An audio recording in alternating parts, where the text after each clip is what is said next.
Nous avons une crise sécuritaire inédite, qui est une crise alimentée par l'insécurité, j'allais dire ordinaire, qui est connue, mais aussi par une complexification avec l'émergence extraordinaire des corps légaux, mais surtout le défi terroriste, qui est inédit dans notre pays. Face à cela, on a un état de désorganisation sans précédent de nos forces armées. Face à cela, on a une crise intergénérationnelle qui s'est exacerbée, en particulier avec la résistance contre le coup d'État de septembre 2015. Face à cela, il faut avoir le courage de le dire, on a une armée dont la géographie n'est pas compatible avec le renouveau de la conflictualité.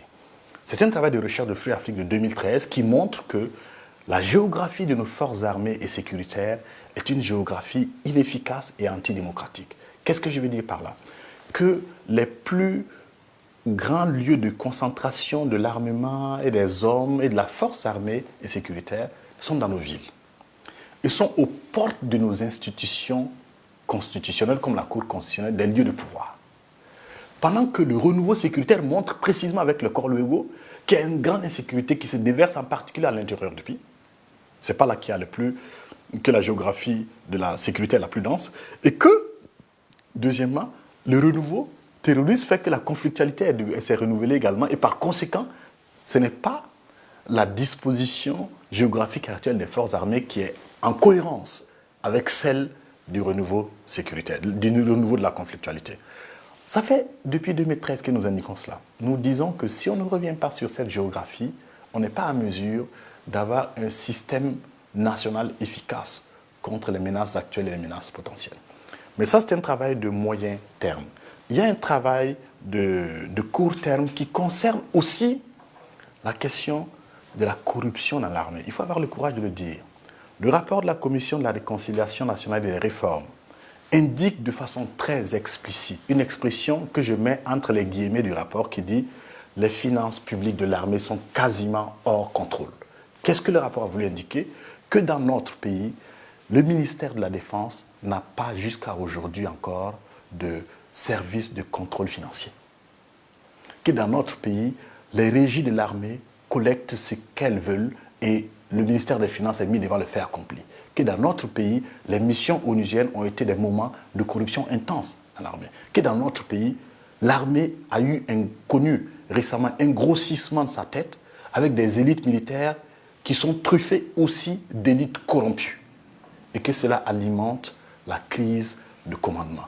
Vous ne pouvez pas être multimillionnaire dans votre coton de Ouagadougou et instruire, commander des jeunes soldats quasi miséreux à aller défendre la patrie, y compris en donnant leur vie, et être crédible vis-à-vis de ces jeunes. Cette crise de commandement, il faut la mettre également en lien avec les finances publiques corrompues de l'armée et de la sécurité.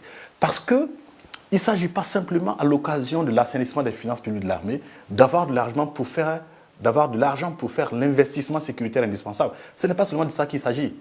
Il s'agit de faire en sorte que les élites militaires, le commandement militaire, soit un tant soit peu exemplaire. Parce que s'il n'est pas exemplaire, il n'est pas à mesure de motiver les troupes. Et on a mal à la motivation de nos troupes. On a mal à l'équipement de notre armée. On a mal à la formation de notre armée. On a mal à notre système de renseignement en renouveau, mais qui est nulle part.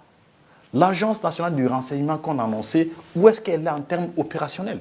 C'est le chef de l'État lui-même dans son entretien de décembre 2016 qui indique très clairement qu'il y a tout à faire dans cette Agence nationale du renseignement. Le défi terroriste, l'une des actions stratégiques importantes pour gagner ce défi, c'est la question du renseignement. Cela alimente du reste notre hypothèse d'année perdue en 2016. Donc je suis en train de vous indiquer que pendant que la menace sécuritaire a atteint un niveau jamais égalé dans notre pays, l'état des deux organisations de forces n'a jamais été aussi dramatique également. Donc nous sommes dans un défi sécuritaire absolument important. Il faut remobiliser notre armée en faisant quoi?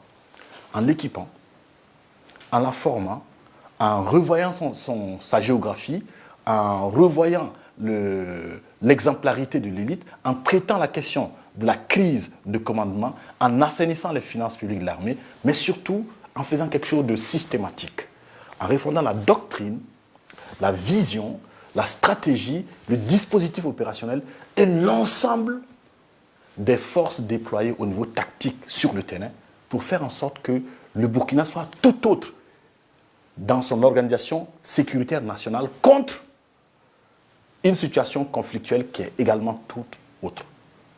Donc pour nous, il y a beaucoup à faire, mais si vous repartez dans le rapport de la Commission de la réconciliation nationale et des réformes, ce que je viens de dire là, il n'y a pas grand-chose de nouveau par rapport à ce rapport.